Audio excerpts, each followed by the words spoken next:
What's up, everybody? Welcome to episode 17 of Real Jumpers. We did ditch Nikki last episode, but good news is we had to do it for a good reason, okay? This is a sci-fi podcast, okay? We're talking about Godzilla on this podcast. Luckily, I did ditch her last time, so we could get her last episode. How you doing? Oh, Goo goo gaga. Wait, I wasn't here too, though. We didn't ditch you. You just died. Yeah, I was gone. Yo. But I came back. I'm a parasite. I found him. I brought him back. We got soft tacos. Shit. I guess I can't do Ghidra, the three-headed monster now. All right, fine, whatever. Are you kidding? We're not done with K-pop yet. There's more. There's more? There's more. Also, I've learned that my episode did really well. And so I hereby decree that this is now my podcast, since I can do it way better than Turner. I could say something super sexist right now. I am the Starscream to his Megatron, only better.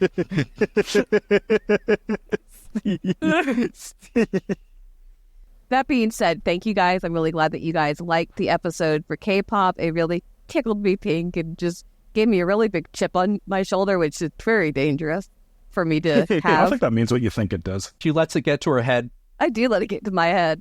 With that being said, we are not done with K-pop, and we are going to go ahead and try and pump out this episode really quickly because Netflix is actually getting ready to do a if they haven't done it already, a sing-along for K-pop Demon Hunters as well. And they have officially announced that they are going to start working on a second movie. I just wish they would do a show instead of a movie. You know what? I kind of agree. I do too. I'd like an entire episode dedicated to Celine and the Sunlight Sisters, and yeah.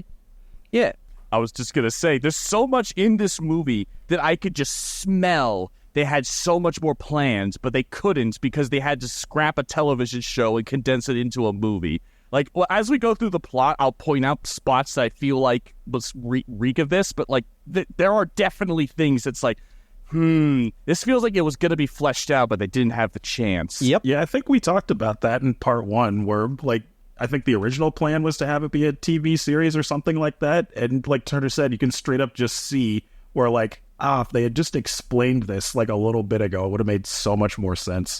Also, I'd like to point out that the other day I got an amazing TikTok from my figure leakers that I follow because I am a filthy consumer. There are no K-pop Demon Hunter figures.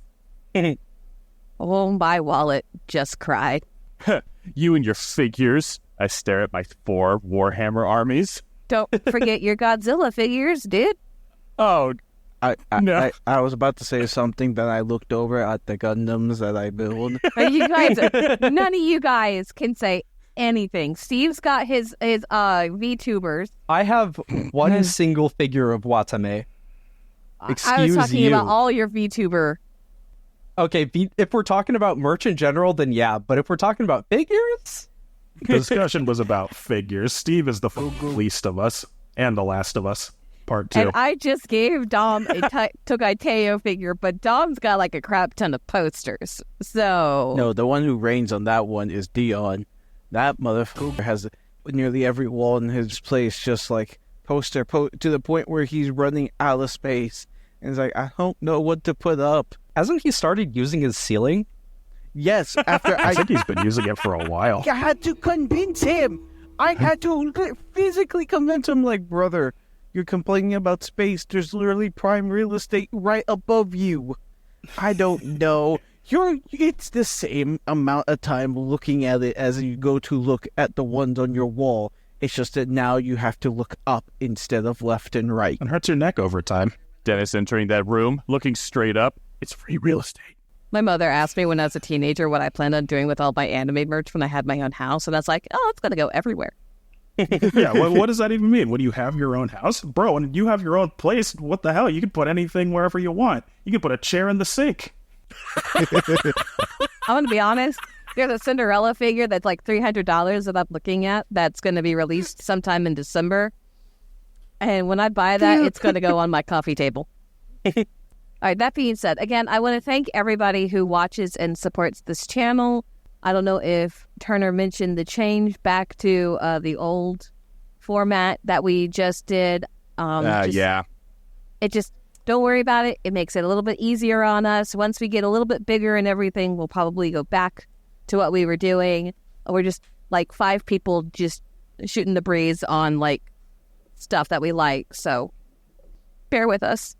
For further clarification, what she's referring to is we made the decision doing an audio-only version for our podcast sites and then spending all these hours during a busy schedule to also make a well-curated video that's all the memes and stuff for you. While it's really fun to do, it just takes forever, and it's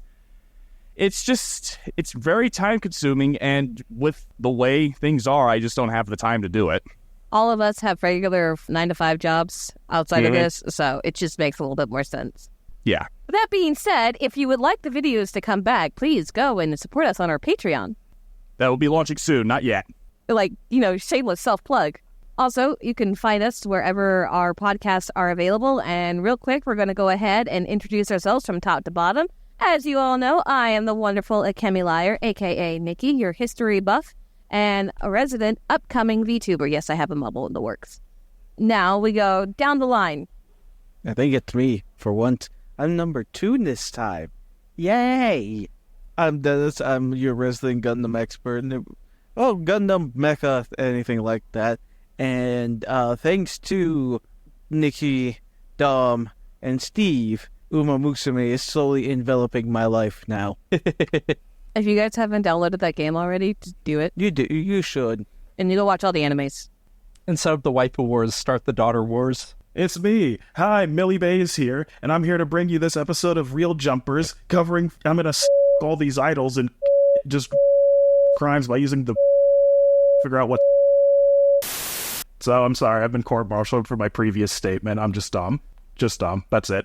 Nothing else, nothing more, just Dom. Nothing more, nothing less. Just know that he's addicted to gacha games. My name is Turner Thompson. I'm a visual effects artist. You were about to say VTuber. I heard it. And I lie to Steve because I care.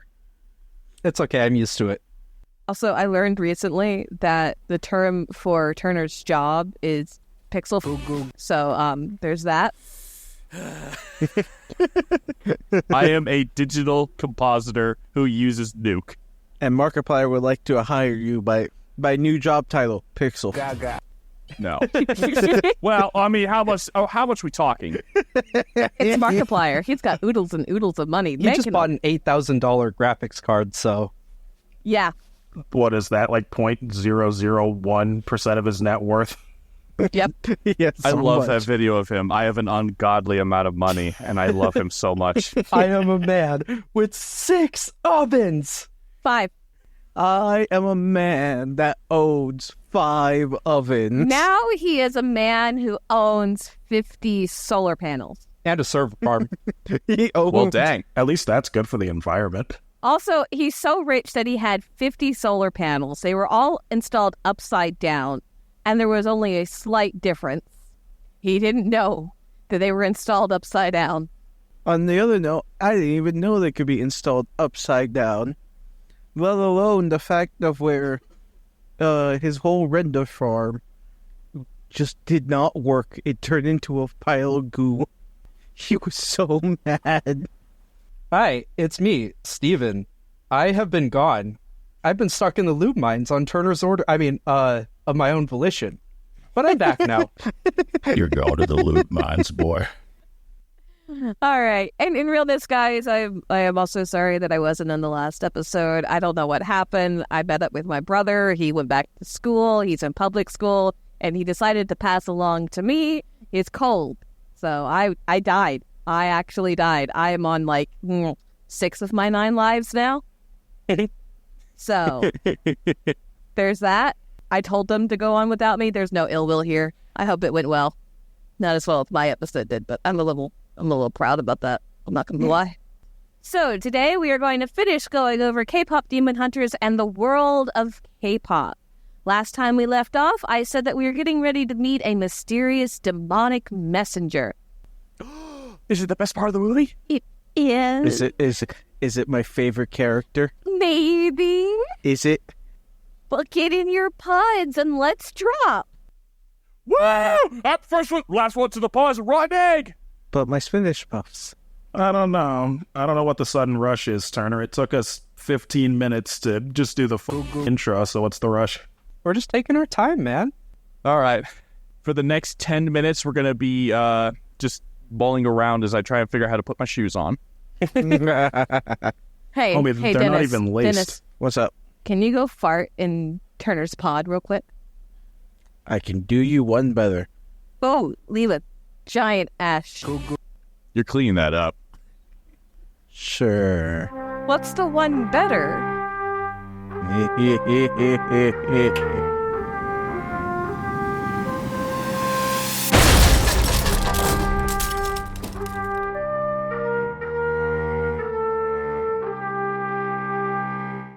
All right, when we last left off, the girls raced into the bathhouse, battled the Saja... Well, no, they really didn't battle the Saja boys directly. Battled a bunch of water demons. Jinyu gave an inspiring K-pop romance moment by holding Rumi and saving her life, and then just left them there in the bathhouse. As they leave, we saw the grandpa singing Soda Pop and get his soul taken. Also, as a quick aside, I thought you were about to say the girls were battling misogyny.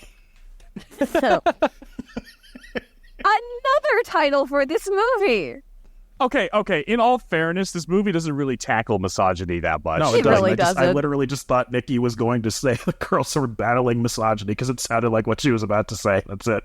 Leaving the bathhouse, the girls see the Saja boys' plan is working. The demons are emerging from the water, stealing souls from the bathhouse attendants and attendees. Jinyu, on the streets, is summoned by Gima. Again, I'm going to preface all of this. If we mispronounce any of these names, at least on my part, it's because my Google Docs autocorrect is like all over the place. For the other guys, I'm so sorry if we pronounce any of these names wrong.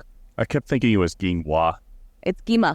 I don't know. Ginghua just flows better off the tongue. Anyway. Inwa? Gima. Sounds like quinoa. You God damn it, Dom. You went get out of my head. Anyways, on the streets, Jinyu is summoned by Gima to the underworld, where the other Saja boys are revealed in their demon force, exhausted by the triumph. I said this in the last episode. I am really impressed because you have to take a look at how these boys are outside of their K-pop boy, mode, right? It's like a switch, and they are extroverts for a bit, and then when they get behind closed doors, they go back to being an extrovert. Me. You mean introvert? Yes. I'm extroverted when I'm out of the house. When I'm introverted, I just need to recharge. When you take a look at that, it just means that how many years Jinyu had to take these boys and just do a one-man company to train these boys to do what they're getting ready to do. That is impressive. God, I really wish we had more backstory on them. I really do too. Which is actually very interesting you say, Steve, because somebody saw something in one of the scenes that has raised an interesting theory. When you see all the pictures at the kook doctor's office, you see a picture of a bunch of K-pop, a group, and a lot of the boys in that picture look like the members of the Saja boys. So the idea is that what if this former K-pop group sold their soul to Gima, failed, died, and now they're working for Jinyu? That makes sense. It'd be funny if that was the case, and the group that they sold their soul to beat was actually Hundrix. I don't know. What if it was the doctor?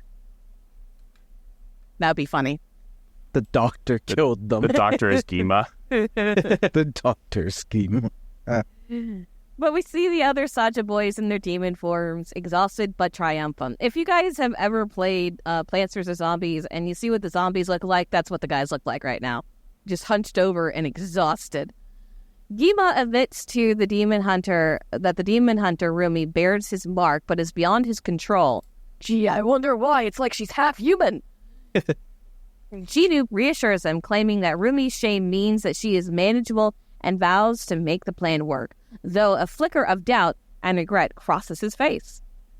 Back at the Huntrix Tower, the girls are staring at the city, seeing fractures or blisters on the Hon Moon, indicating damage, and it's never been this bad. They hypothesize that soda pop is just a fad, you know, kind of like, you know, ongoing fads and trends on TikTok and everything.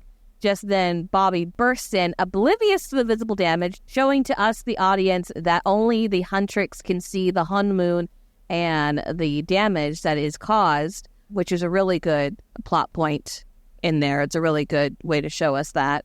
But he comes in showing them that the Saja Boys are everywhere on social media, topping the charts. He's just literally scrolling through their version of TikTok, and everyone's dancing to soda pop and everything. And then you get to see him and Zoe briefly dancing to soda pop, and it's just like the best meme ever. It really gives into sight of what TikTok does to our current generation.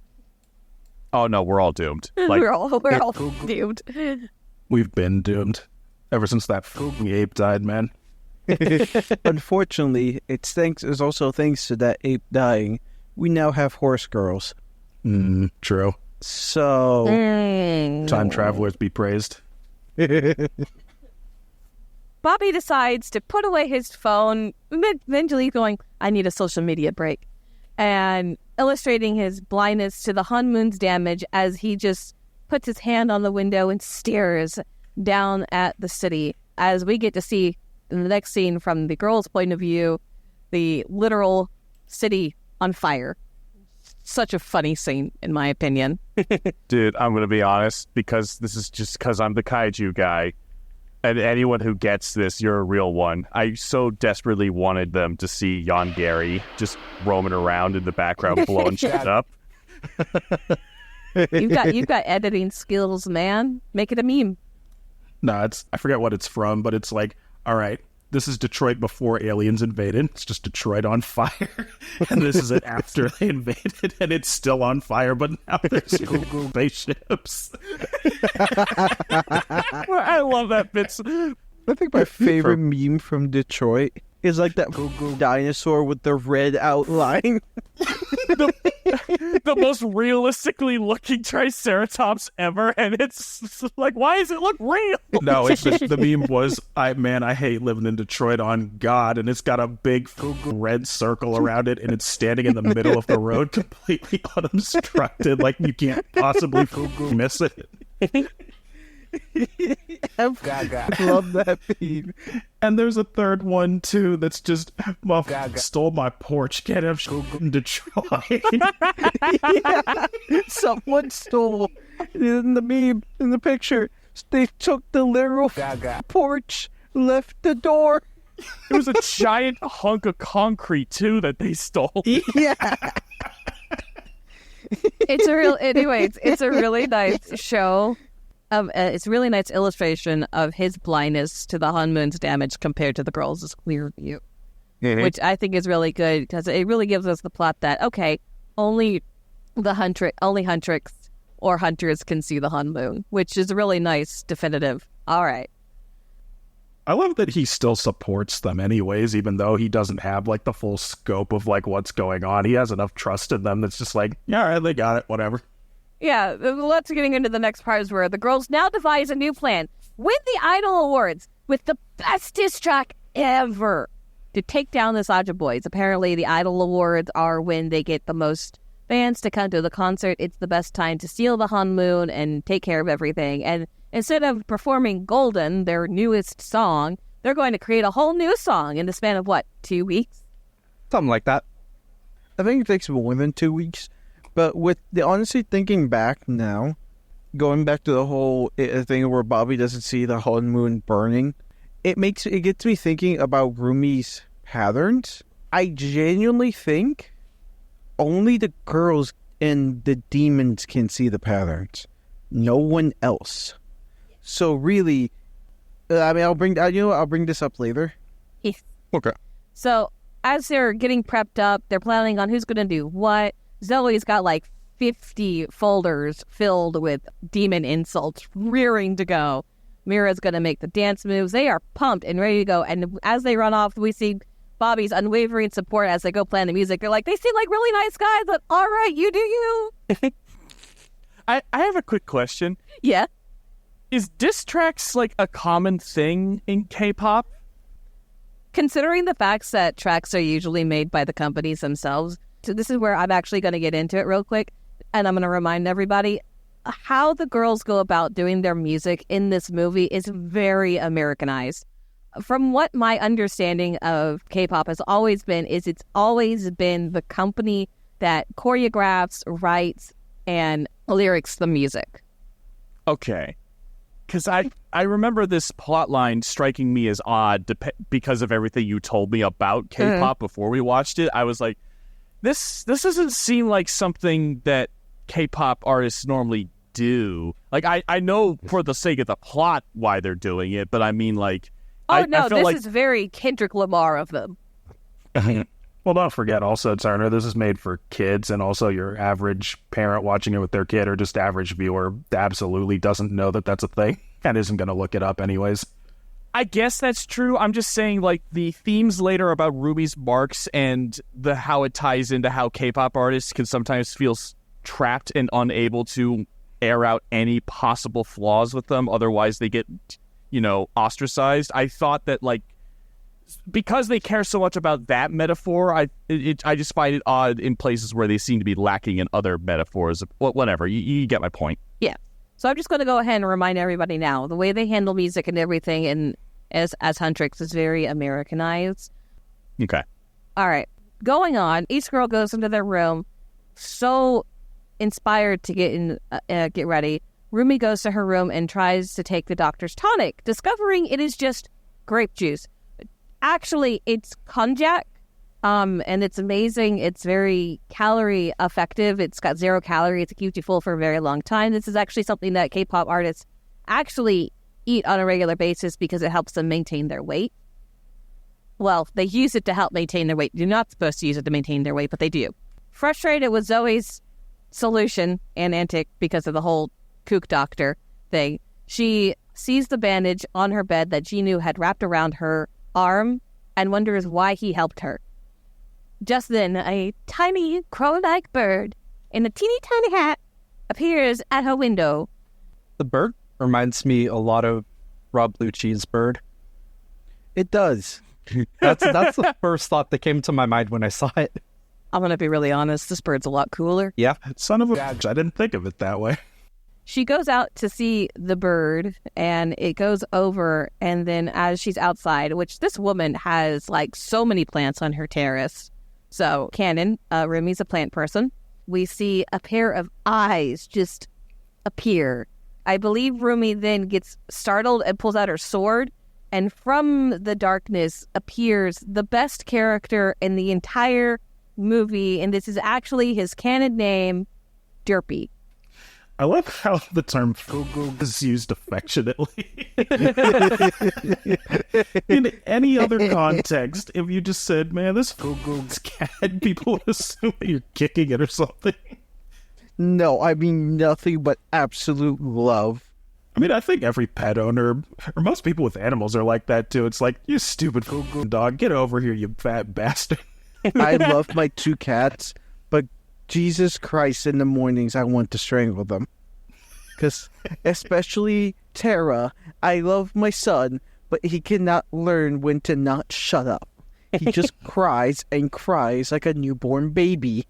Well, then you'd like this cat. It never says a damn thing. I mean, he does knock over plants. As Derpy appears from the plants, he knocks over one, looks down at it, and tries to fix it. Tries to pick it up and put it back, and he just fails. Reluctantly, Rumi goes over and decides to help the cat.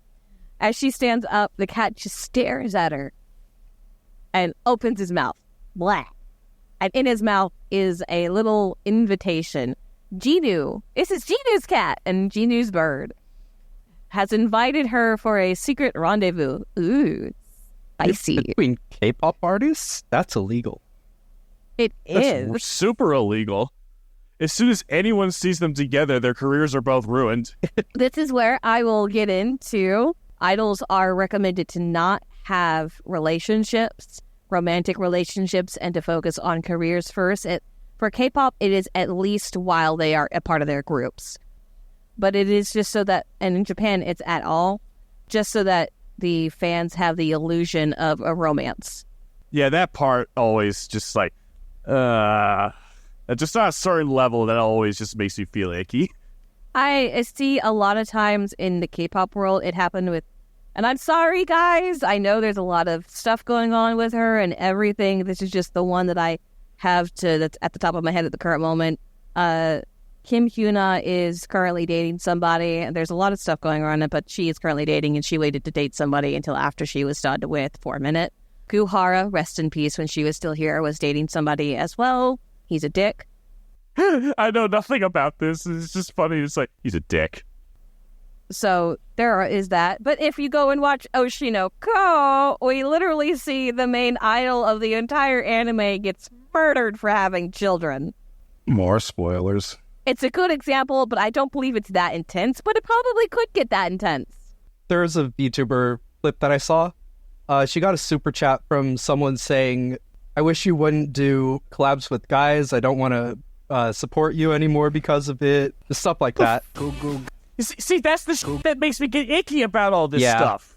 Yep. What is wrong with people, man?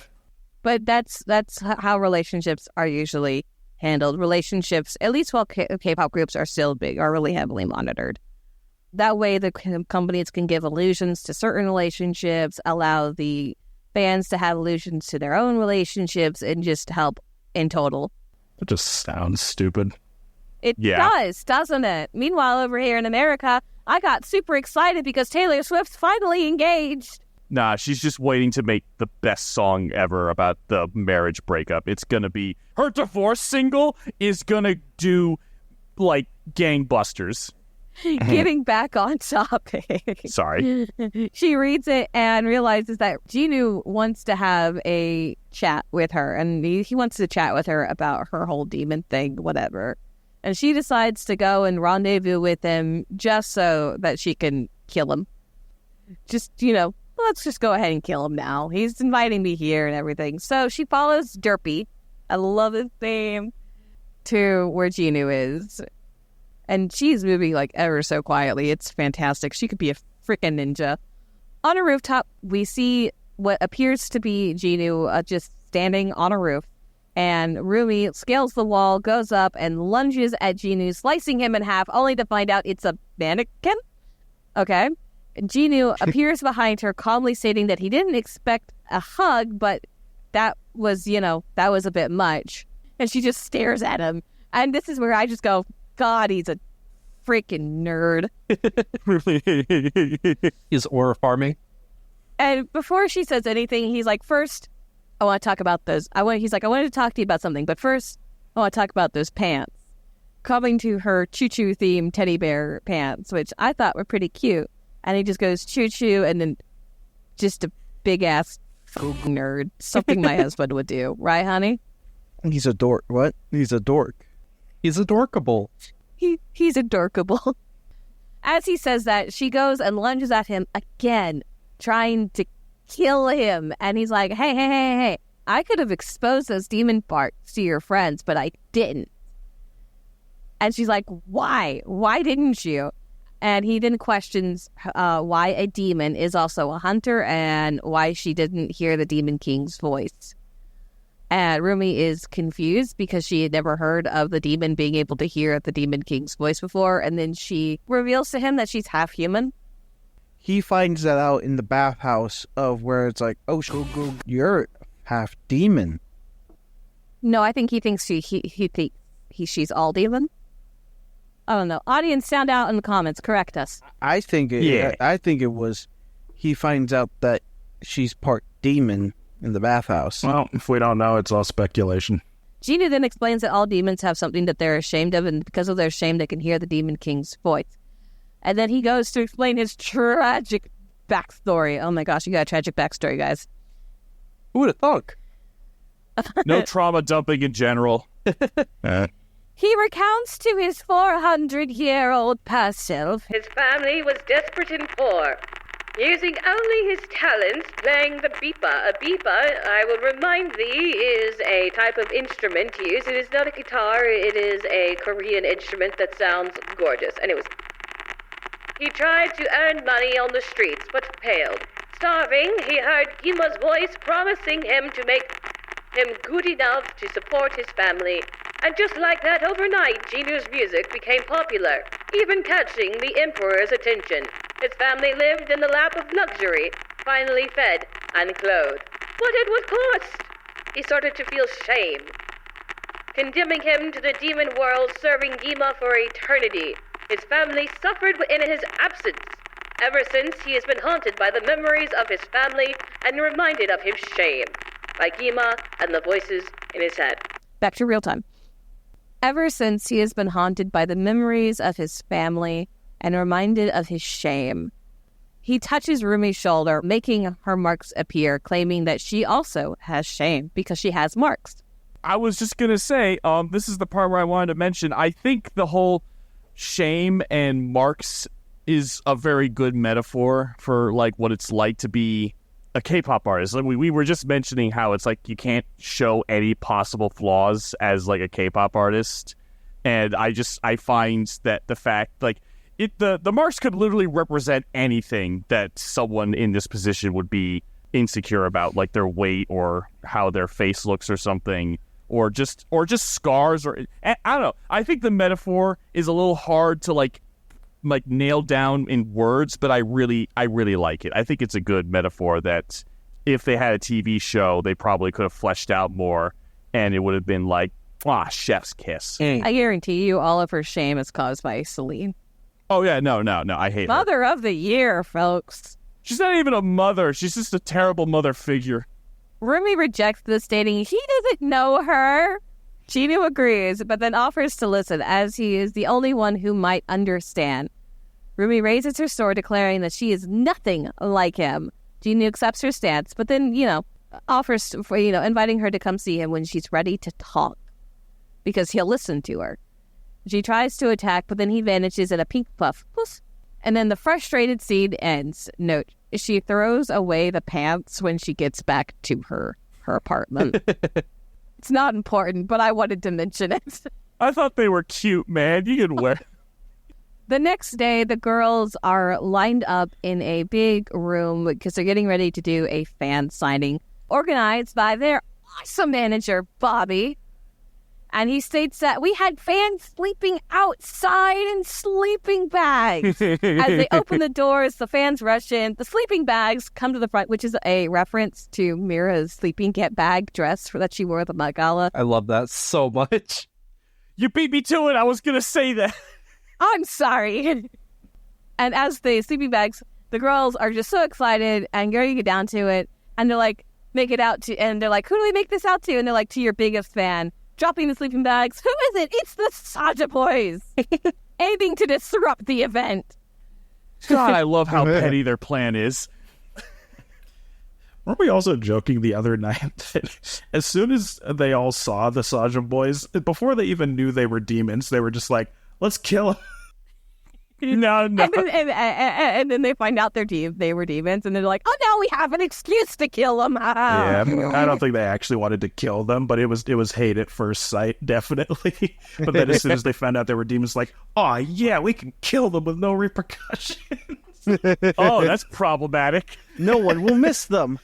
Oh, no.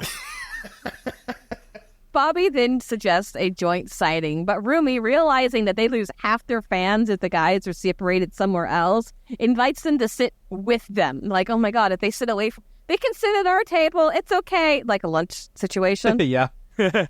Despite Mira's obvious rejection, which honestly, Rumi was correct to do this, honestly.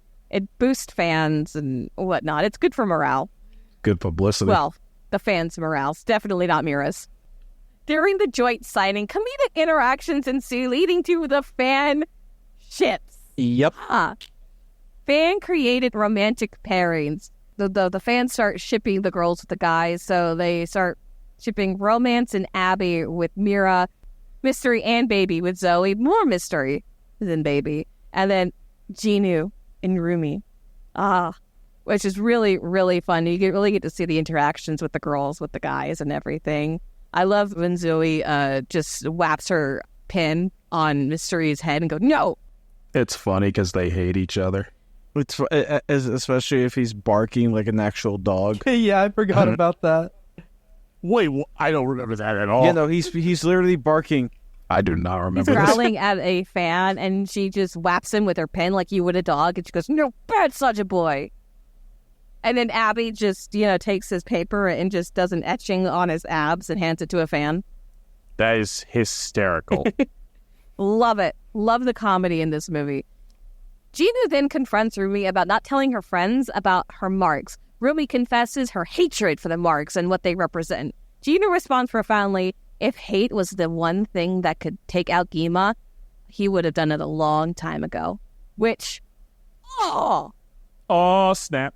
Rumi finds this impactful. With a little thing up in the corner going, Rumi will remember this later. Towards the end of the scene, Rumi suggests Ginu should listen to the voices of the fans instead of the Demon King's voices. As she stands up and goes, "Yay, Ginu!" And then Mira just leans forward going, "Yay, Ginu?" This is when Mira starts getting very suspicious of Rumi and everything that's going on.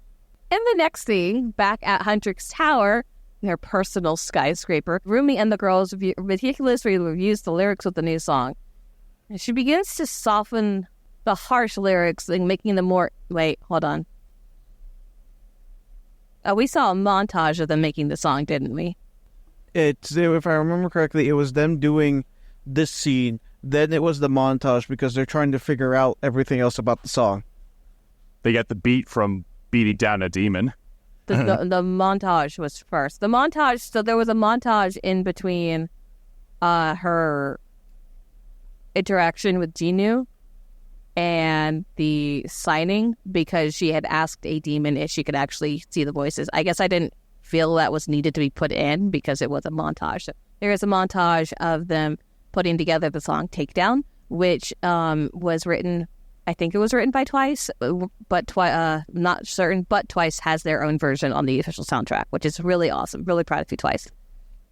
Actually, something I wanted to mention is with the whole having Rumi having the mildest amount of sympathy for the demons and asking if they're being forced to do this, and then they never touch on this again in the movie. I was wondering if this was a TV show, were they ever going to touch on whether or not the demons actually wanted to be eating the souls of people, or if there was an option, or if I was very curious because it feels like an element that got tossed to the wayside and they never really touched on it. You can't really touch upon everything that's being given to you. Not in movie form. It feels like a theme that they were trying to tackle, but they kind of gave up on later, because I think another part of it was, Rumi's father is literally a demon. We don't know who he is because, just whatever, but isn't that implies that someone thought that a demon was good, so that means maybe they were trying to do a theme of whether or not the demons are actually evil or not, but then by the end of the movie they just kind of settle on demons bad. That's how I feel. So there was the montage, and then there was the signing, and then we go back to Huntrix Tower, their personal skyscraper. There we go. Where Rumi is meticulously reviewing the lyrics of the new song. I'd like to mention that Derpy's just chilling in the corner. He likes her. I love this cat. She begins to soften the harsh lyrics, making them more empathetic towards the demon, and honestly, in my opinion, it does sound a little bit better. While Derpy and the little bird are calmly watching her. Rumi sees the invitation on the bed, but decides not to go meet Genie. She's not ready yet. This is a whole, inner monologue thing for Rumi here. Just then, Mira knocks at the door and asks to enter, stating that she heard Rumi singing, leading them to a heart-to-heart. Rumi hastily tries to hide her work in the trash can, but Derpy accidentally knocks it over. So he's trying to do his Derpy thing where he fixes it, and it eventually leads to Rumi just covering him with a blanket. I'm getting all over the place. But because of this scene, it led Mira to finding the lyrics, and then she questions Rumi's lyric changes and strange behavior. Rumi confesses that she finds the original lyrics too hateful and tries to confide in Mira while attempting to conceal Derpy in this entire scene. Realizing that this conversation isn't progressing where it needs to go because Mira is just so... I know people like Mira. This entire scene with her frustrates me. They're like, what do you mean empathetic towards demons? Because we hate them. And I'm like, okay. You see, that's what I'm talking about. What I was just mentioning earlier is it feels like this whole section was dedicated to this whole "are demons actually evil" kind of thing, because it also plays into the fact that Rumi feels shame that she is a demon. I was actually looking up the lyrics because there was a point I wanted to make. There's this particular line where they start singing it, and I think in one of the montages, Rumi is like super, like has like a visceral reaction to hearing this part. It's a demon with no feelings. A demon with no feelings don't deserve to live. It's all obedience. Yeah. Yeah, like, could you imagine you, Rumi, you're half demon, and you're singing that lyric and not having a moment of reflection of like, do I deserve to live? yes! That's why I'm harping on this so much, is it feels like a theme that they almost had fully fleshed out, but that didn't fully commit to it. It also really frustrates me because, and on that note, it's when Mira sits there and goes, because we hate demons, I wonder if the interlock in Rumi's mind going, then means you hate me too, kind of thing. If you automatically hate all demons, that means you must hate me. That would be something that goes through my head. I'm not going to sit here and say that that's what went through Rumi's head, but that would be a really good plot device if it did. An interlude features a traditional K-pop commercial for the Saja Boys, thanking them for their 50 million in their fan club. This group has only been out for a fucking week. Demon magic. My God. Don't worry, there's a lot of lawyers in hell. They had and money meant too. The scene cleverly alludes to the feeding of the energy of the fans, because then we also learn that missing persons reports have tripled recently. I wonder why. As Soda Pop plays in the background. I think we made a joke while we were watching it that if missing person reports have tripled in the span of like a week, I think they're going to make a huge stink about it. Like, supernatural or not, that is a really staggering statistic, and I'm pretty sure someone behind a desk is going to start asking questions.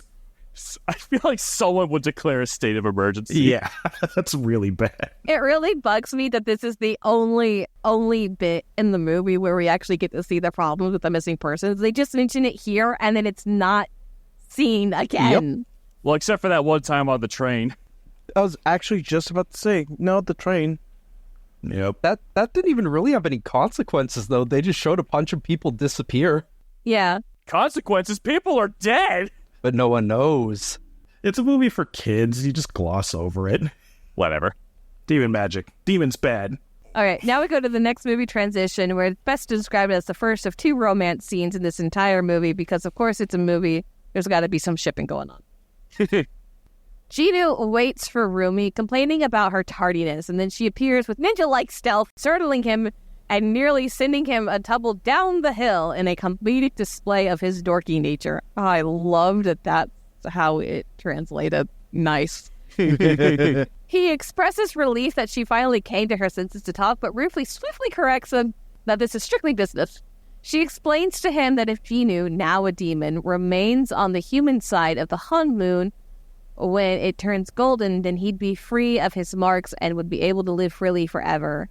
As Celine, this is what Celine has taught her. Makes me wonder if this is actually true, because this has never happened before. They've never had a golden Han moon before. How do you know this? Yeah, I still thought that the whole, like, because I never saw the movie before, I thought that what they were building up to was, if you make the golden Hun moon, you're going to banish yourself to hell. Like, that's what I thought was going to happen.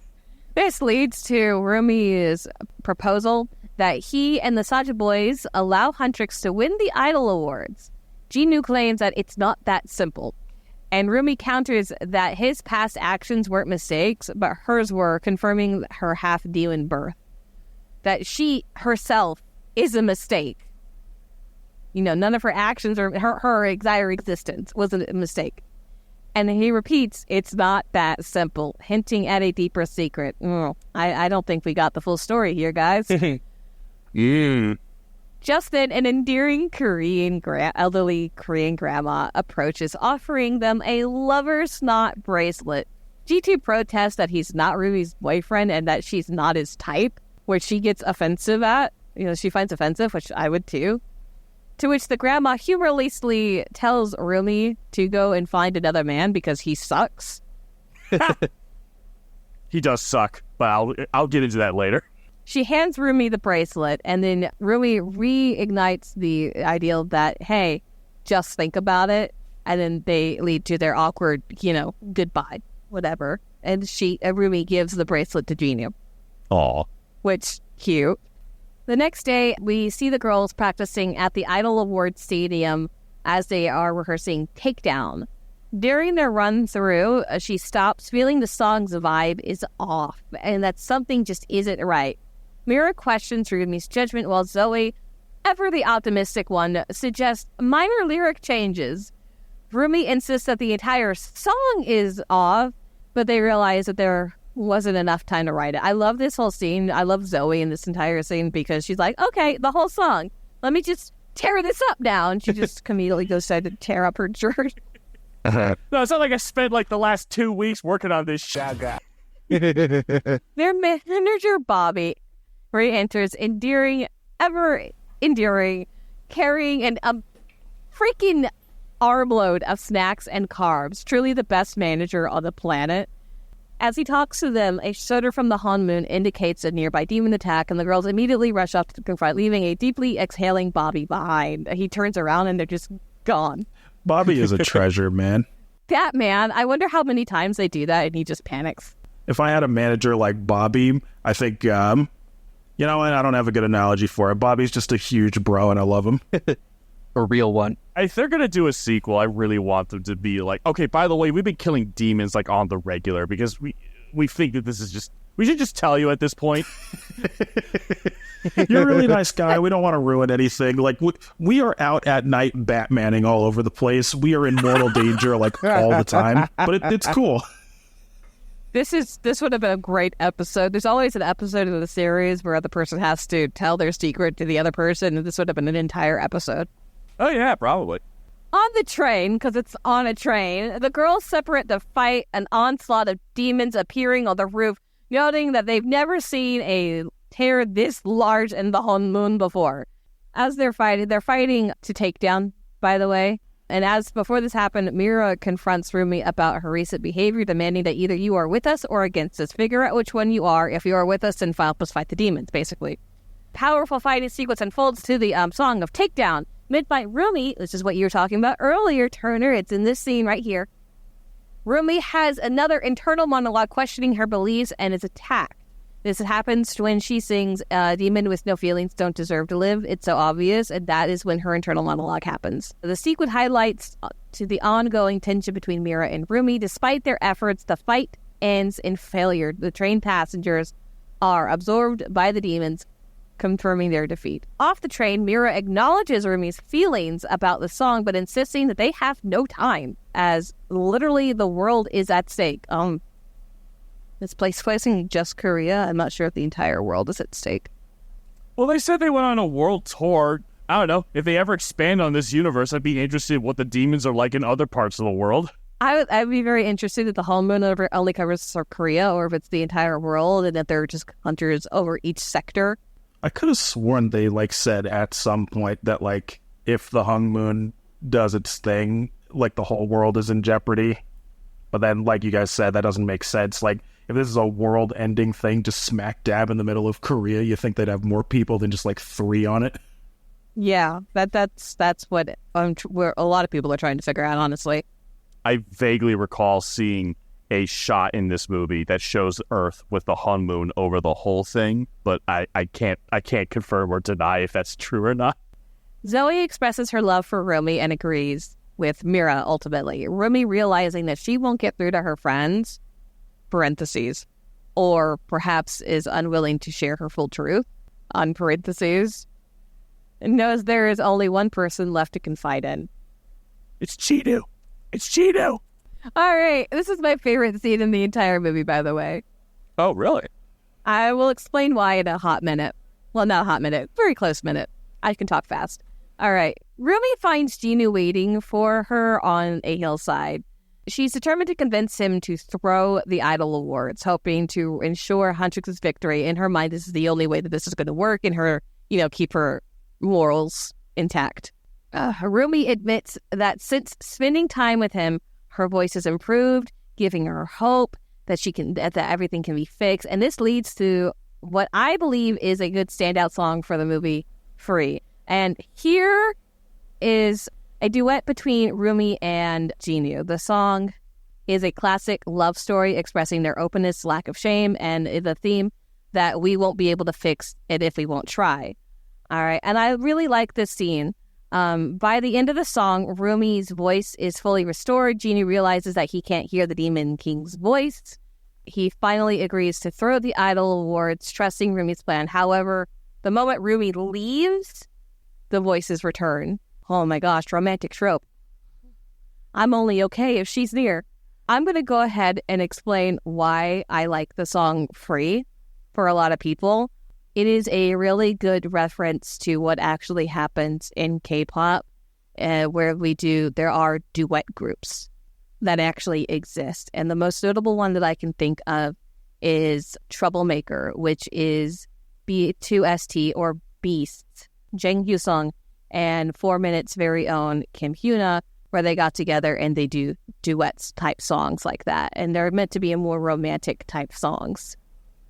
And I thought that this was a very good homage to that kind of group. If it wasn't an homage to that kind of group, dude, you guys are lacking, but I think it is. So that's part of the reason why I really like it. Also, I'm a sucker for love.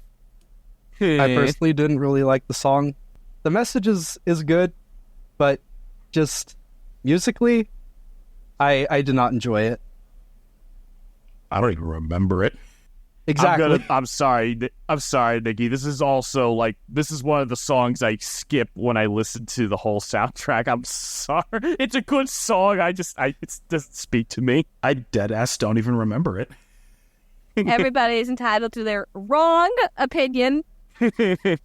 No, you guys are fine. I'm very aware that a lot of people don't like the song. I wanted to explain why I liked it. I'm a sucker for love.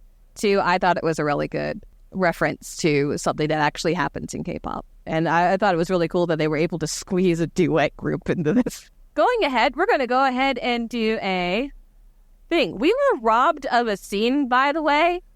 Ooh. There was a cut scene that involved Jinu and Rumi that was supposed to further go into the romance that they were supposed to have for one another. It involved Rumi's braid coming undone and Jinu complimenting her with her hair down, which is something that a lot of girls like to get complimented for. Honestly, I do. Aw. And fans were robbed, which would have deepened their connection, and I will not forgive you for taking out this scene. No. Her hair went down. She would never be able to get it back up into the braid in time for the show, and she couldn't use it like a deadly whip. I'm going to be honest. Dutch braids are really hard to do. You are probably right. I don't think she ever does, but I so desperately wanted to see her, crack her neck. She just whips him. Just like... Oh my god, he's dead. Sorry. That's my little beef with Sony right there. And if there's DVD, I'll probably get the DVD to see if they actually ever did anything with that scene. Or I'll probably just Google it because I don't want to buy the DVD. I already pay for Netflix. Anyways, in the next scene, Gima reminds Jinu of his shame when he gained the power, where he did not take his family with him to the palace. I thought he took his family, but then he kicked them out at the door. The difference between this one and the new thing is that he got the powers, he went to the thing, and then he just kind of said peace at the gate. Yeah. Basically, he's a liar, like a big fat liar. And this is Jinu's unredeemable trait for Turner. When we get to the end of the movie, they pull a Darth Vader, okay? And I'll explain what that means later. He sacrificed his family so he could summon himself in attack mode. Back at Hendrix Tower, Rumi and the girls have a raw, emotional conversation, putting all their trauma on the table. Finally! But she still doesn't tell them. Except for Rumi. Much to her friend's frustration, they conclude that Takedown is in fact not the right song to unite all their fans and decide to go ahead and perform Golden instead, which honestly, you should have just done that at the beginning. I mean, honestly, you go to a big concert and the fans don't know the song and everything. That's a really bad place to debut a new song, man. Most songs have a pre-debut. I don't know the lyrics. I don't know how to sing along. I'm always excited when there's a new song debuted at a concert. I know, but I for K-pop, it's just so weird to do it like that. All right. I just thought of a scene of some dude on his YouTube channel Hey guys, I'm here to review the new song. It was so good. They debuted it, and I didn't know the lyrics, so I couldn't sing along. I felt like a piece of shit, and it's all Huntrix's fault, and I'm boycotting them. Hashtag Sandra Boys. Hashtag Sandra Boys.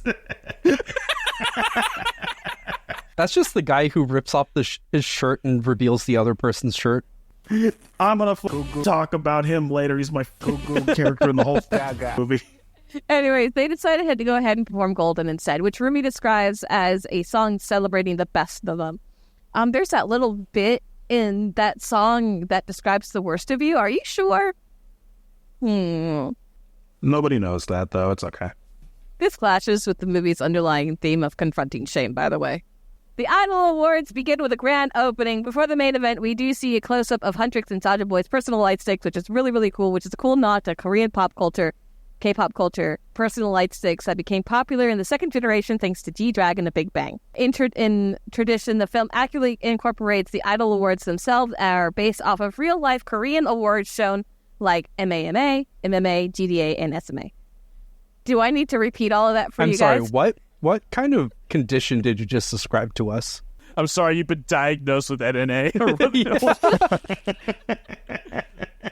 All right, let me slow down.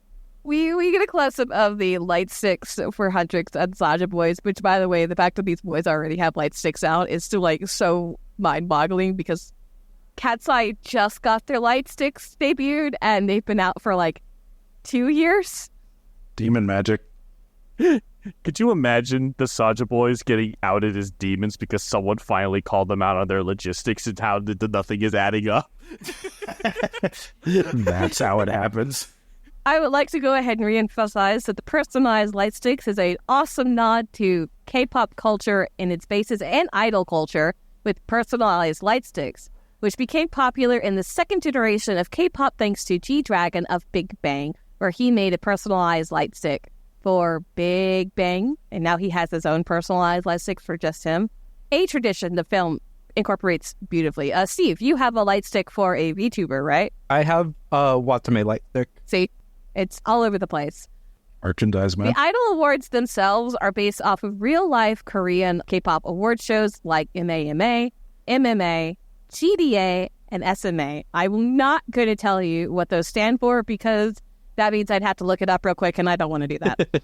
Fair. I will say that these things are really big. The last one that we got to see last year, and I think it was for the SMA, fans can correct me if I'm wrong, where Big Bang had a comeback performance along with 21, which was really awesome to see.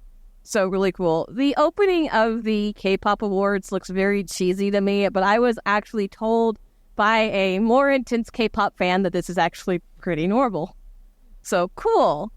In here, the Sandra Boys are set to perform first. While Huntrix preps backstage, Bobby bursts in announcing that the Sandra Boys are fighting and Huntrix will have to go on first. Jinu came through. The girls are ready. Rumi promises Mira and Zoe a bathhouse visit after the show because she thinks this is all going to go perfectly how it's supposed to, even though this is the climax of the movie. Rumi anticipates the night will end with her childhood prophecies fulfilled. No more marks. And a golden Hanmu. A cool detail that I'm going to note because the girls did pass the Sandra Boys on the way to the stage. Their shirts feature a subtlety of demon patterns in the fabric. Cool. I caught this on our last watch through. I love small details like that. Huntrix performs Golden flawlessly. As common in K-pop, Rumi is clearly the group's center due to her extensive vocal time.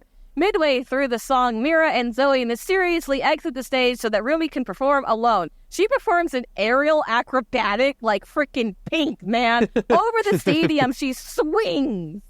However, Mira and Zoe witness Bobby being taken by the demons backstage, so they rush to save him. But on stage, the music cuts and Takedown begins to play. The audience is confused by this unreleased song. We were just talking about this. And Rumi is baffled by the setlist change. And then it is revealed that the demon set actually took Bobby. And Bobby himself was also a demon in disguise, tasked with getting...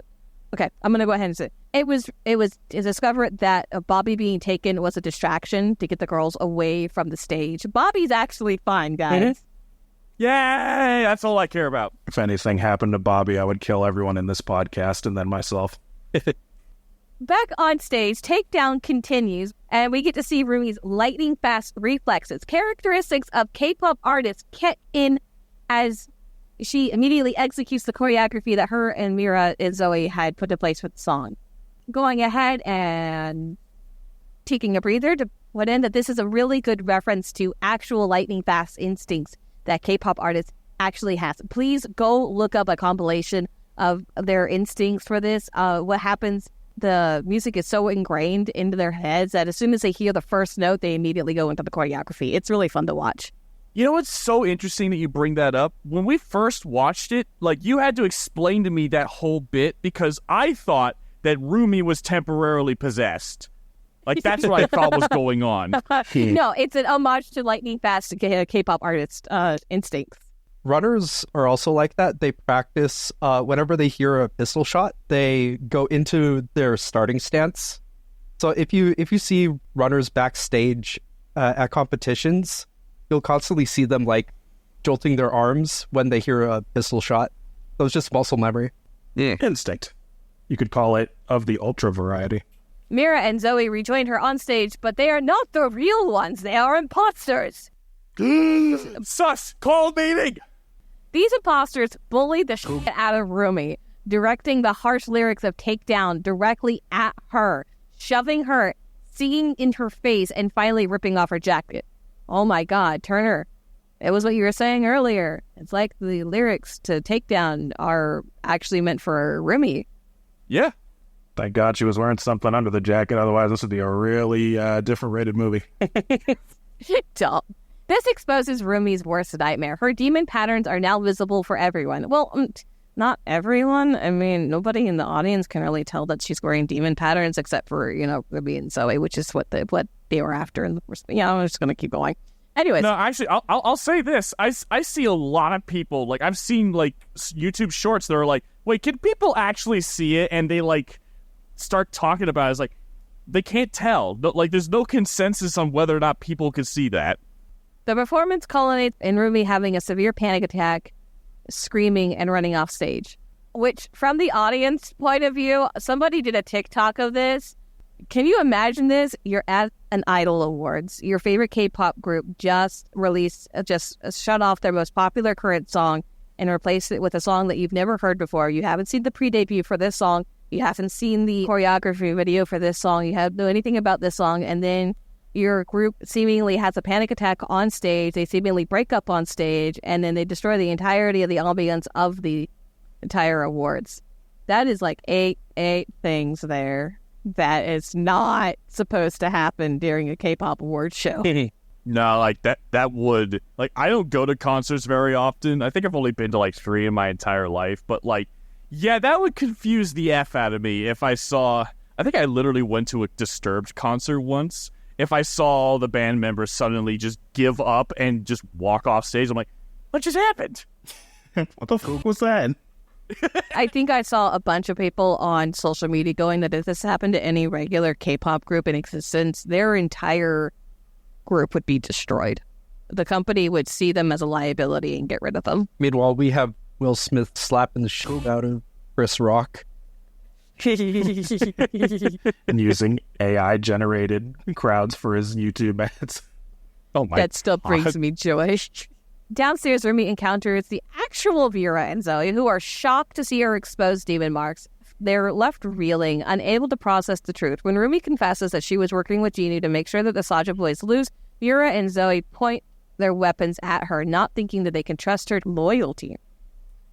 Overwhelmed, Rumi, unable to control her demon power as she's trying to convince her friends that she is okay, sends a surge of demonic power through the Honmoon, runs off to find the only person she feels that can understand her, Jinu. Yes. Oh, I thought you were mentioning Celine. Oh, okay, good. No. Turner heard his trigger word. I love the fact that everything went downhill for Rumi. Her friends don't trust her anymore. Her career could be over, and the one person she turns to is the person who was set to destroy it. It's so spicy. It's so sweet that the first person she thinks about is him because she, it's got feelings and everything. But, dude, it's kind of a red flag. I'm going to be honest. A little bit. A little bit of a red flag. Kind of a green flag, but kind of a red flag, too. It's kind of in the middle.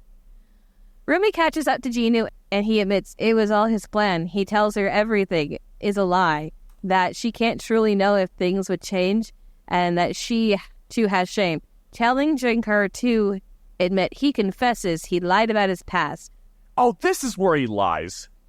He explains that when he was able to get into the palace, he took his family with him, said bye at the gate, and went and go live in the lap of luxury. He was drinking and dining every night. But his shame was that he left his family behind. That shame eventually got to him, he died, and now he works for Jinwoo. He works for himself. He's self-employed.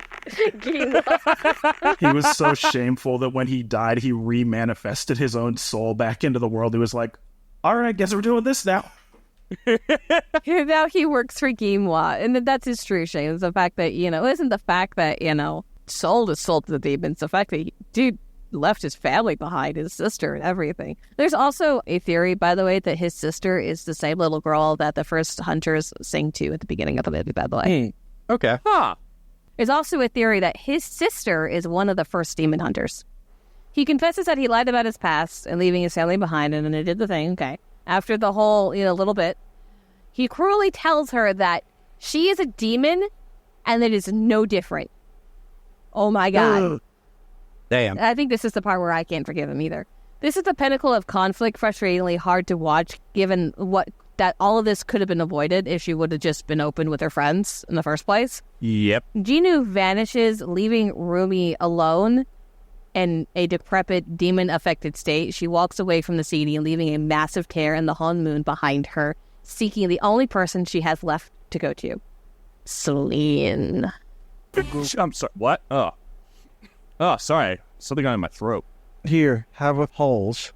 Oh, thanks, man. I appreciate it. It's laced with poison. Oh, God. To the public, the stage incident is seen as Hendrix's public breakup, a devastating event for fans. And Idol Awards are canceled, and the Saja Boys win by default. Gima's influence spreads, attacking the shame and downfalls of characters like Mira, Zoe, and Bobby! Oh, my God. Bobby, no. Bobby. Not Bobby.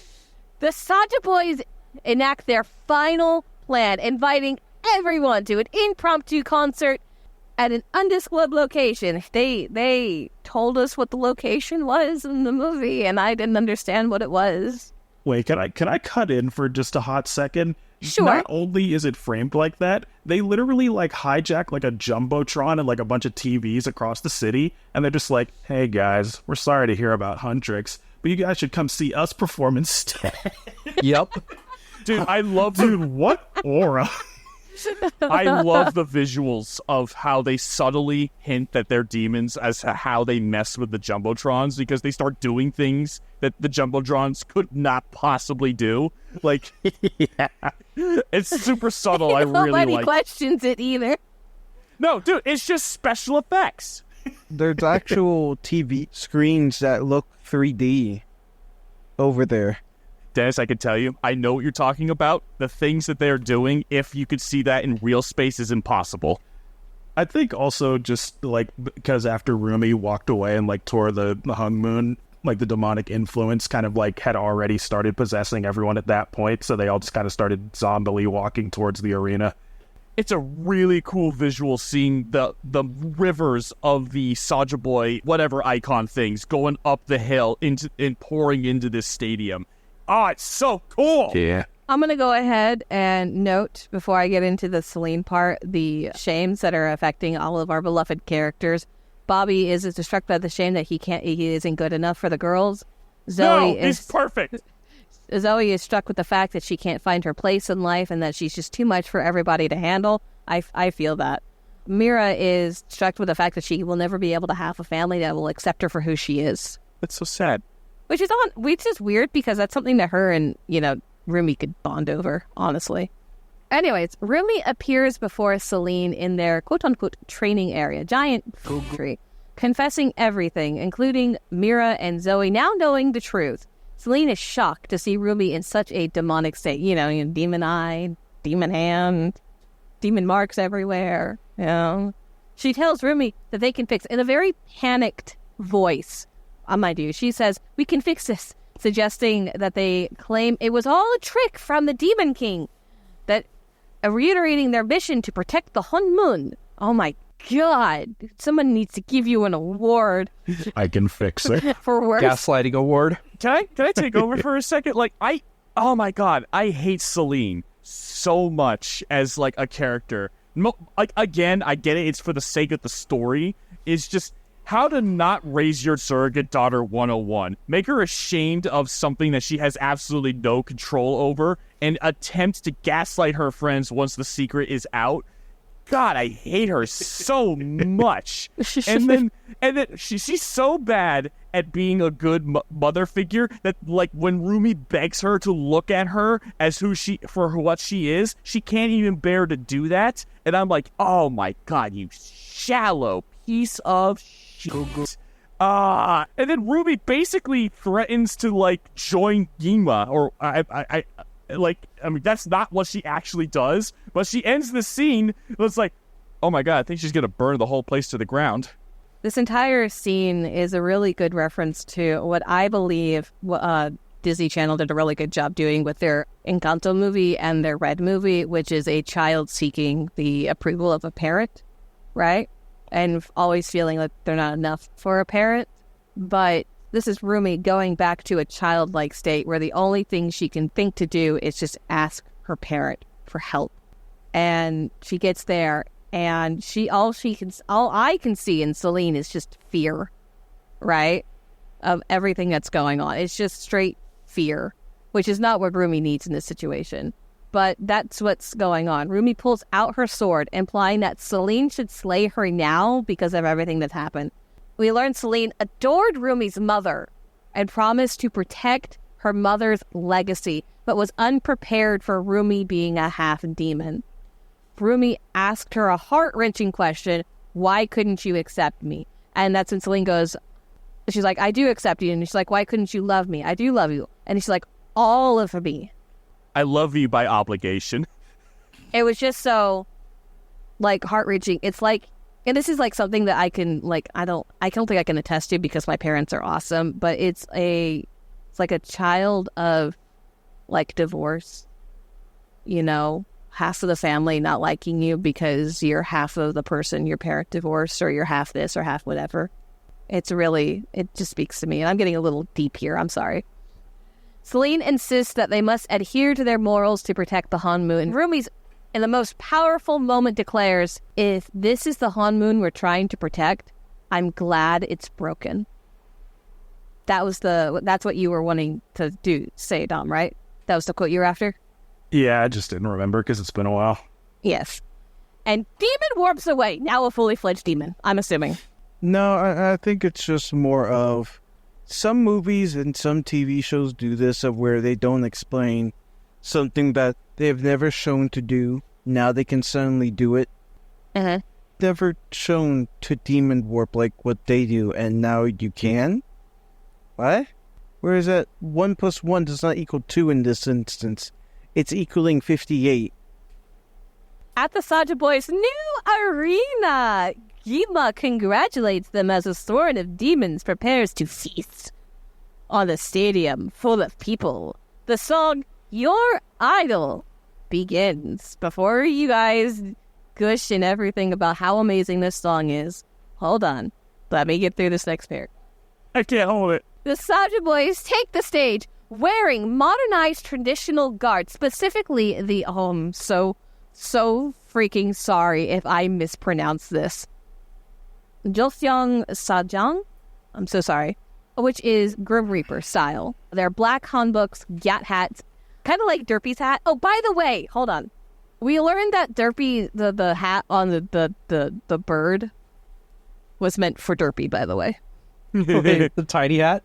The tiny hat is actually meant for the cat. I love that so much. Apparently, Genu made it for the cat, and the bird keeps taking it. That makes me so happy. My favorite thing about idols is when they wear the tiny hat. All right. So going back, in this scene, the guys are wearing a Grim Reaper style hanboks. All right, they're black hanboks with gat hats, the GAT hats. Right, it's much like Derpy's hat. Well, the bird's hat. Jeonbuks, which are sleeveless overcoats. I am so sorry if I got any of this wrong. I tried doing extensive research on this, and I'm just mispronouncing everything. This visually ties their demonic nature to a Korean style expertly blended with K-pop aesthetics. I love this. I love how this is a good blend of K-pop style in clothing. It also mixes in K-pop, Korean tradition and style and clothing, and it's just gorgeous. Yeah. Okay. The song itself is reminiscent to me from Big Bang and Stray Kids. It is also noted that in this fictional world, Soda Pop and Your Idol has surpassed BTS in popularity. And then the Soulja Boys, start singing and the Demons Feast. Okay. I think you missed the part where you're going to say that in reality, it also did that. Yes, that's actually what I meant. Yeah, you said in this fictional world they did. I'm like, no, I think you're missing the crucial part of that. In reality, it did. This fictional K-pop group is more popular than the most popular K-pop group in existence. That's so meta. That's just how records work. That's so meta. All right, I want to gush. I love Your Idol. It is my favorite song in the whole movie. Like, oh my God, it's dripping with I guess maybe not metaphor, similes, all that stupid stuff you learned in English class. Really pay attention to the lyrics. It's simultaneously them announcing exactly what they're gonna do, announcing their evil plan, and how they got there, and also the song is mildly directed directly at Rumi. I love some of the lyrics of "I'm the only one who will love your sins" is one of my favorite lyrics because it's a perfect way to encapsulate, no, the world rejects you, you should totally be with me. Oh my God, I love this song so much. I'm playing it on repeat right now. Somebody mentioned, and I really want to put this exercise out to the audience here. When you first hear Your Idol, you believe that they're talking to the audience, but I want you guys to take that song, put it from Genie's perspective, that he's singing directly to Rumi. Exactly, that's what I was talking about. Yeah, I know. I want to put that exercise out there. Oh, and the last thing I will say about this song, the part where they start singing "Living in Your Mind Now" is like a straight up earworm, and I can't get it out of my head. I want to also mention that the reason that I think this song did so well, visual wise, is because of all the cutaways that you see and everything. Somebody actually put MMD. I'm going to call it an MMD because it's like a Miku music dance or whatever. That's what they're whatever. Where there isn't all the cutaway camera angles and everything, and it just looks very weird. That's why filming is very important. Yeah. During Your Idol, the crowd slowly inches towards Gima at the top of the stage, ready to be consumed. But the song is interrupted by Rumi. The Demon King ridicules her, and she seemingly agrees with his criticism. The Hanmoon is broken. She says it is. She has failed. She says she has. But then she declares that since the Hanmoon is broken, they can create a new one. Oh, gives me chills every time I watch that, by the way. And the scene cuts to black. A new song begins, titled "This Is What It Sounds Like." As Rumi starts to sing, the crowd is drawn to her. Zoe and Mira are the first to resonate with the sound. By the way, they're in the crowd. Bobby's there somewhere too. Joining her, Gima is threatened and summons more demons as the girls sing in unison and fight off the demons with their weapons. The crowd snaps out of their zombified state and unites. I really want to know what the crowd sees in this. Special effects. They don't elaborate on what the hell the climax of this movie, the ramifications. It's really frustrating. The crowd also is singing along to it as from their perspective, if they can't see the demons and the Hanmoon and everything, from their perspective, the members of Huntrix like walk up onto stage from the crowd, start singing, pause for a little bit, pull out swords and like a naginata or whatever that's called. That's if the crowd can see the swords. Oh yeah, they can't even see. So they just start flailing around like they're wielding something, and then they fly into the air. Like, and there's no wires or anything, because remember at the very end of the song, they're like literally flying like a solid 30 feet in the air above everyone, and there's like not a crate inside. There's no way anybody is like, how the fuck are they doing that? Bobby's just going to assume he has to pay extra for special effects. That's all. Dude, Bobby hired the best defense lawyer in all of whatever this place is called, I guess. You want to know who he hired? Matt Murdock. Yeah, there you go. Dom, when we were watching the movie, you made a comment of why did it take this long for Ginwa to do anything? And then, so I had this thought. He's like, you were all my... Who is that? Oh, it's the girl I can't control. Is she singing? Is she what is she singing about? Is she ad-libbing it? Wait, what the hell? Whoa. When did she show up? What? Where'd the music come from, too? There's no soundtrack to this song either. Why are they in harmony? What the hell are they singing? Are they ad-libbing? Why isn't anyone doing anything? No, I also mentioned, because it's like, you know, the whole climax of the movie, towards like the crescendo of the song, they all start like hovering up above the demon lord. I already forget his name. And Ginwa, yeah. He just like stares at them as they fly up above him and like release like some sonic pulse or whatever that like defeats him. He's got a solid like 40 seconds that he just stares at them after they've defeated all of his demons and everyone, and he just doesn't do anything. All right. Okay. We're going to get back to this. I'm going to read through all of what Dom just said. No, we just summarized it. That's it. Game over. No, there is one really crucial thing that happens that we didn't go over. I know. After defeating the initial demon barrage, the girls hug, creating a burst of new aura. They turn to face the Demon King, who summons more demons. As they charge, Jinu appears atop the tower, his gaze no longer harsh, but soft, filled with the realization and regret, understanding he should have trusted Rumi. Yeah. He is spelled with determination. The other Saja boys are fighting the girls. Zoe battling Mystery and Baby, which, nice. Mira fighting Abby in Romance, where she goes, no more abs. Awesome. With just a couple more hints of jokes in all of this, by the way. Giwa unleashes a full-force attack on Rumi, but Jinu intercepts it, saving her. Why? Love. Ah. The power of love compels you. The girl that you actively tricked for like the past 2 weeks. And gaslit the fuck out of. Yeah, gaslit the fuck out of her. Yeah, I'm just gonna die for her immediately. It's like, I'm really wanting to defend this. I really want to defend all of this. Dude, I mean, if you have the opportunity, I have a whole thing I was going to say. This is why they're pulling a Darth Vader here, okay? The character is irredeemable.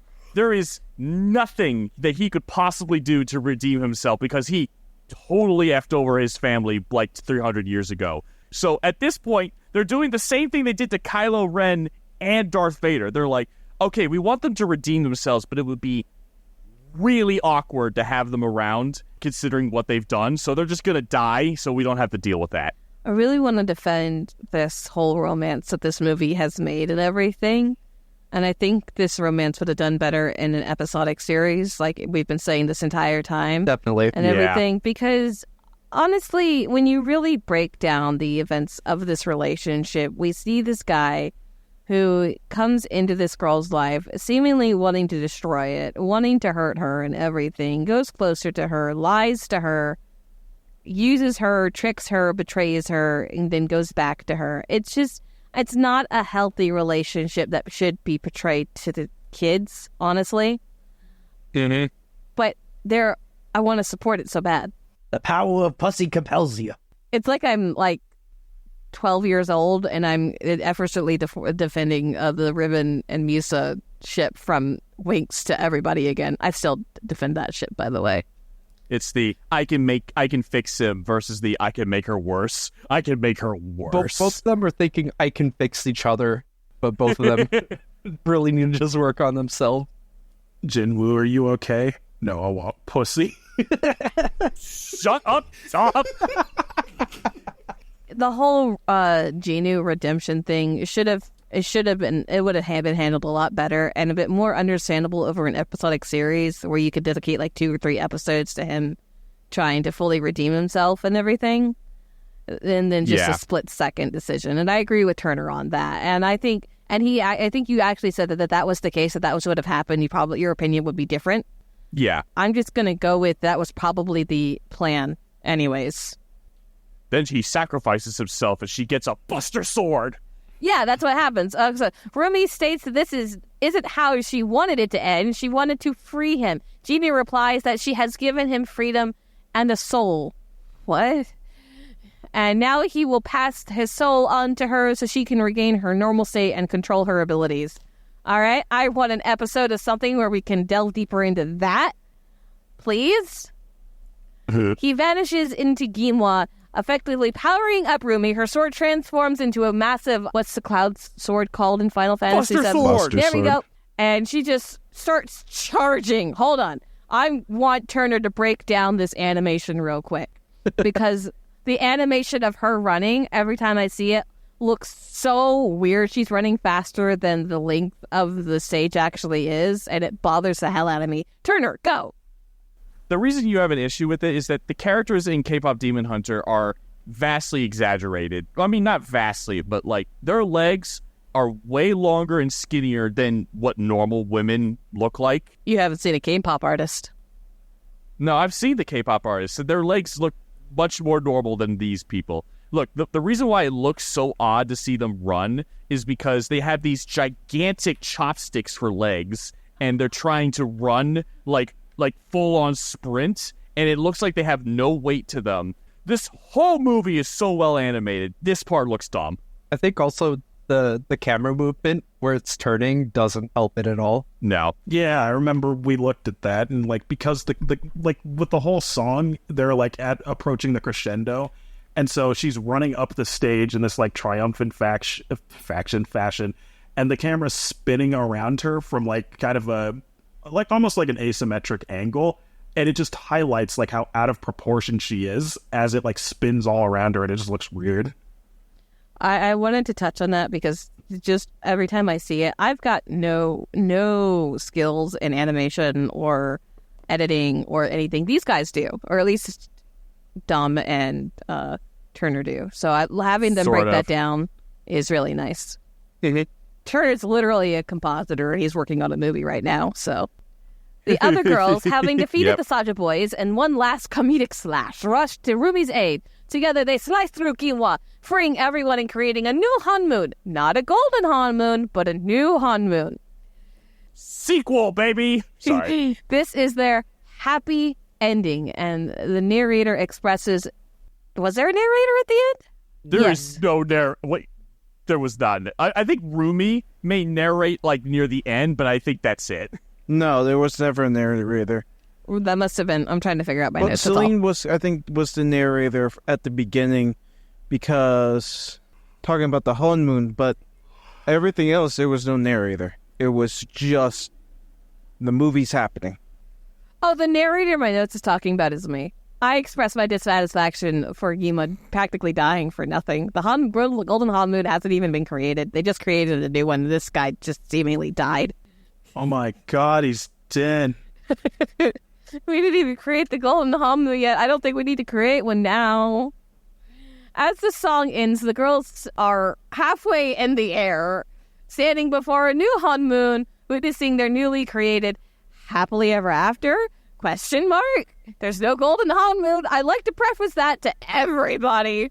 It's not a happily ever after. They're going to have to fight more demons. Also, apparently, demons are been revealed to the public. Maybe. Well, no, they still couldn't see them. It's like we talked about earlier. We did catch, like, basically everything of this scene.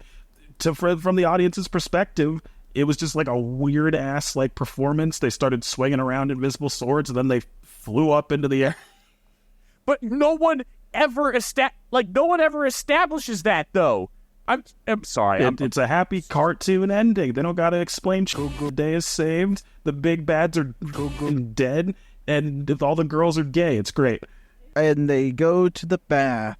Oh yeah, they go to the baths. That's in our epilogue. After all of this happens, Bobby, the beloved manager, stands awestruck, expressing his love for his girls, and the entire venue sings along with the new song. And this is also where we get to see Dom's favorite character.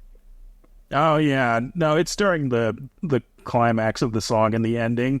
There's this one dude in the crowd that they zoom in on that's like, "I love you, Huntrix," and he, with surgical precision, he's wearing 2 shirts, by the way. He's wearing he's wearing the Soulja Boy shirt and a Huntrix shirt underneath it. Bro came prepared for this possibility, and he grips the first shirt, rips it clean off of his body without so much as disturbing the Huntrix shirt underneath. Dude, that takes surgical precision. You know how fast? And it's quick too.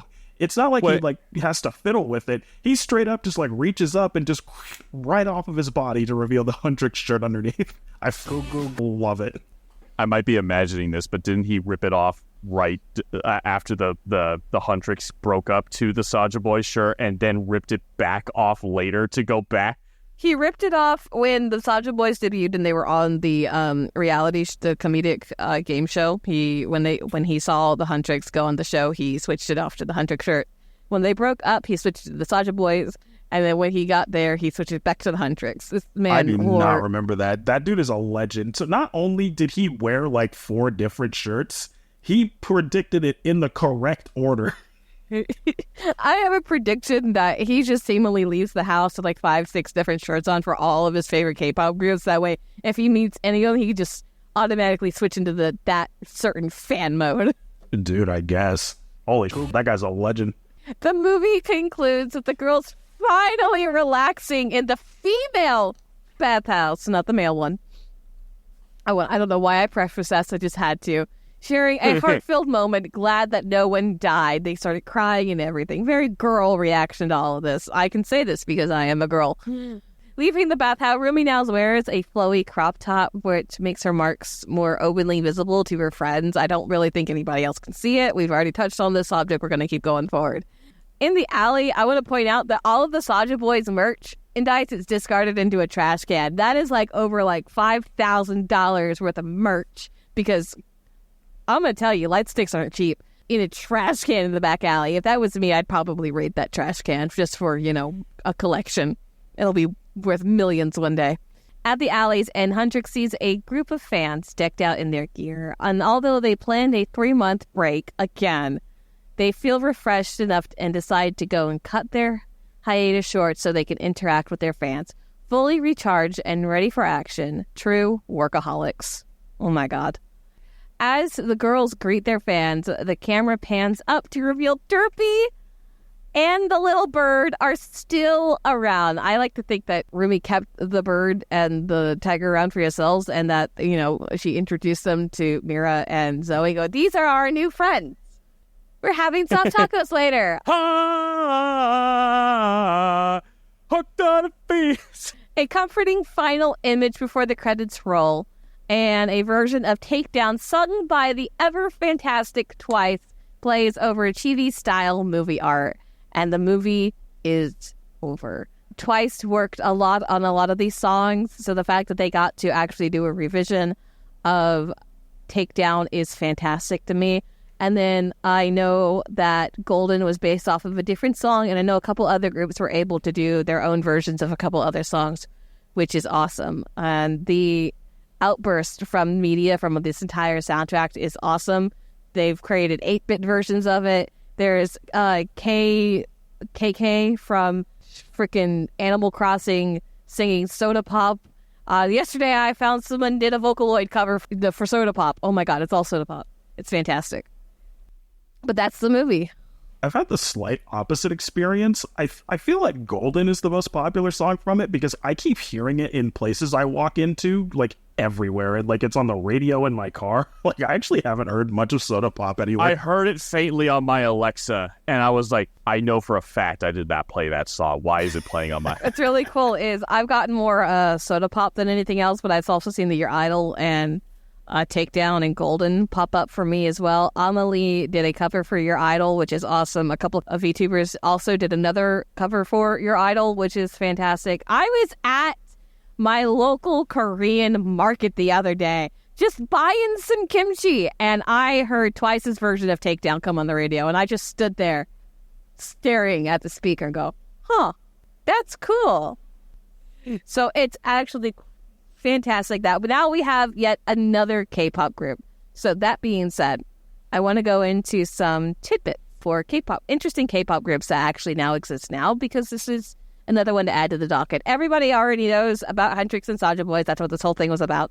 This is going in to say that there aren't just regular K-pop groups that exist like BTS and Twice and, you know, Blackpink, Stray Kids, and everything. There are also some very interesting groups that exist too. And if you guys would like to hear about it, I'd like to tell you.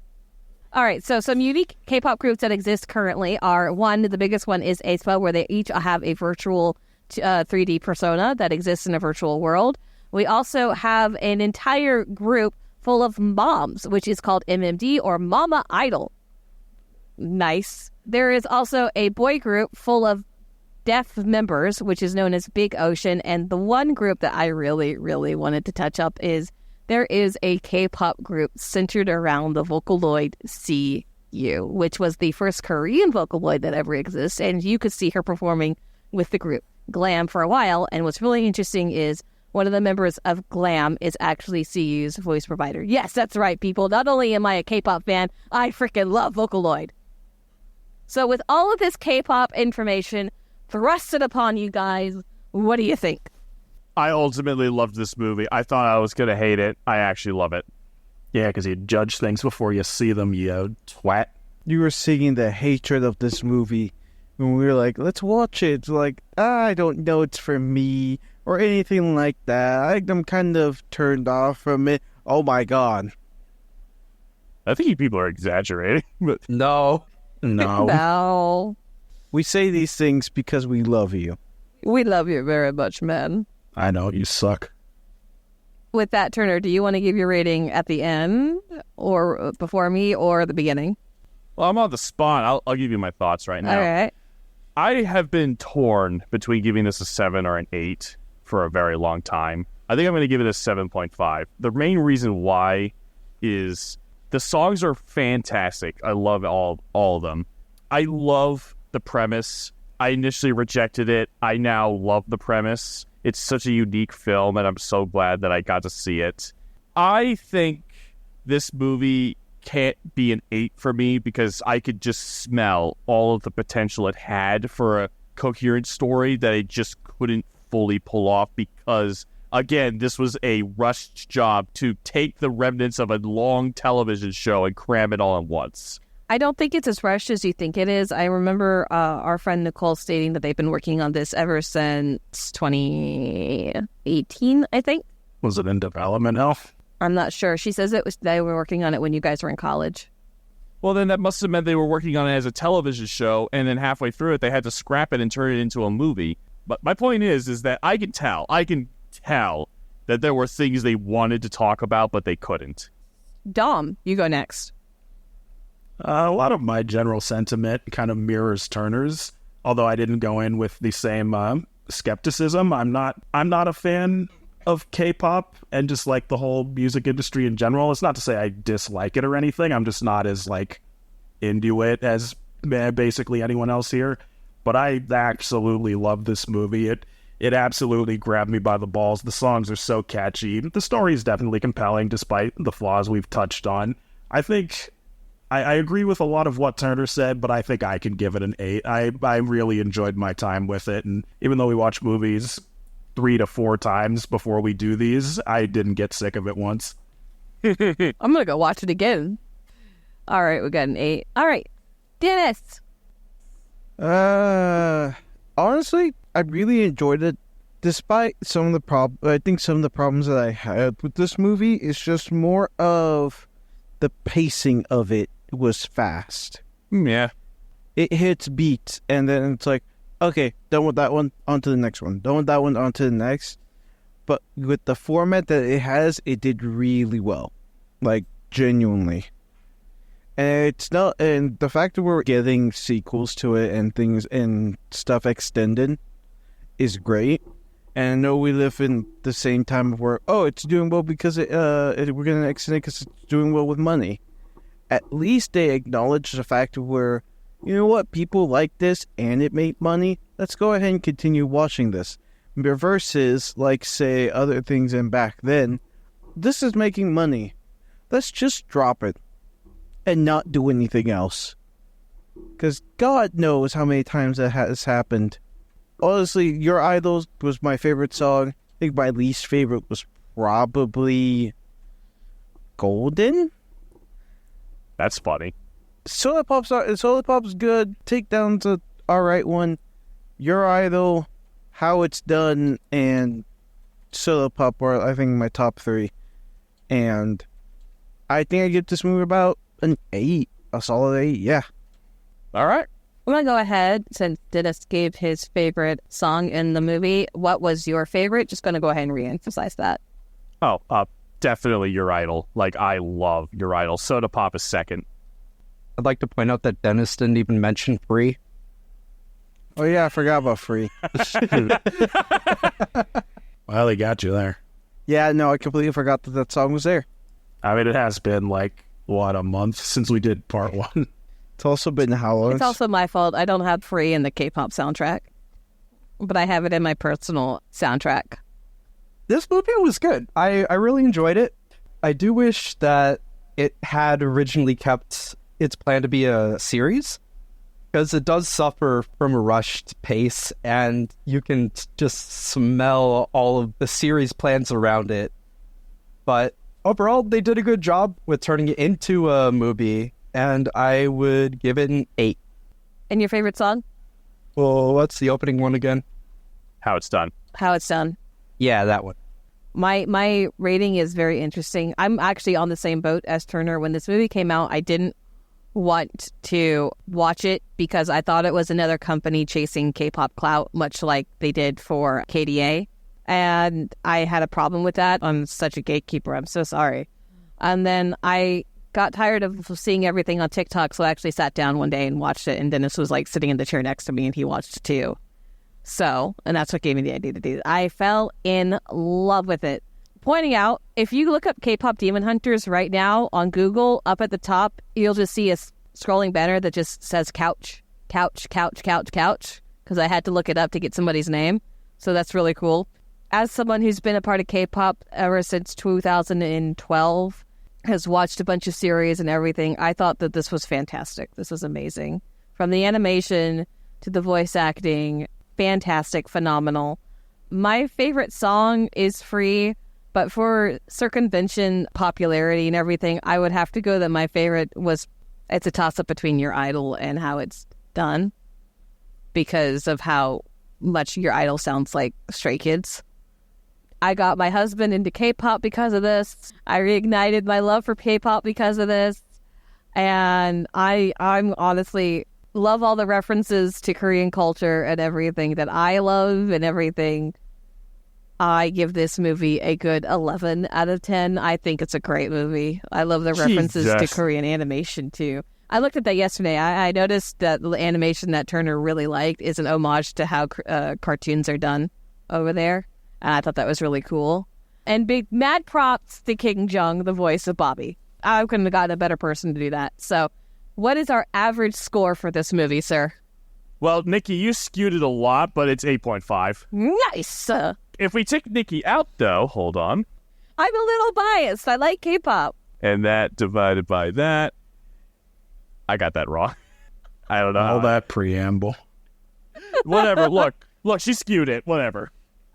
I know, I skewed that a lot. This is a really good movie. I think it's really good for kids and everything. I can't wait for them to come out with more. Sony, if you, perchance, ever hear this podcast, please turn it into a series instead of coming out with a second movie. I think it'll be so much better for you and everything. Although it might suffer a little bit because I probably won't get the same voice actors to do all the characters.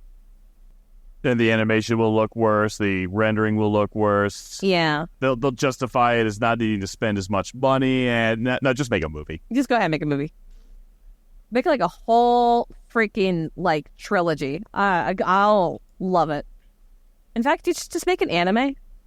No, it's going to become like Toy Story. In like 10 years from now, they're going to have K-Pop Demon Hunters 5, and it'll be a entire IP that literally everyone keeps watching, but everyone keeps hating it. Overall, I'm going to go ahead and say here, since I'm looking at it, our average is about an 8. Average audience rating out of 5 is about a 4.7. Rotten Tomatoes has given this movie a 98%, which is actually like the highest any Rotten Tomatoes rating has been in a very long time. It's got a 77% on Metacritic and about a 7.7 out of 10 on IMDb. This movie has blown up, and rightfully so, and I think that is fantastic. I'm surprised. We kind of accurately kind of guessed what the general sentiment was. I guess all of us thought, like, this was good, but it had room for improvement. Oh, and Dion also agrees with us because he just sent me a message of, and for the love of God, please don't make a live-action version. I saw that. The fate of all cartoons eventually, because it makes so much money, because people keep going to see it, God damn it. The highest grossing animated film is the live-action remake of Lion King. Let Don't that you ever sink in. say that in my presence again. All right, with that being said, this movie was great. It went over really well. They did really good with the animation, the voice acting, everything. It was just phenomenal. I can't stop talking about this thing. Turner, take it away. Next time, we're going to be going over Ghidra, the three-headed monster. I hope everyone enjoyed. And if all goes planned, we're going to have a huge announcement when we drop the next part for Ghidra, the three-headed monster. So stay tuned. Oh, you mean The Thing? And if you guys want more movie reviews, much like this one, just let us know in the comments. Preferably sci-fi. Don't listen to him. But with that being said, I have to give the reins back to Turner. For now. All right. Bye, everyone. Bye. Love you all. Thanks for Bye. listening.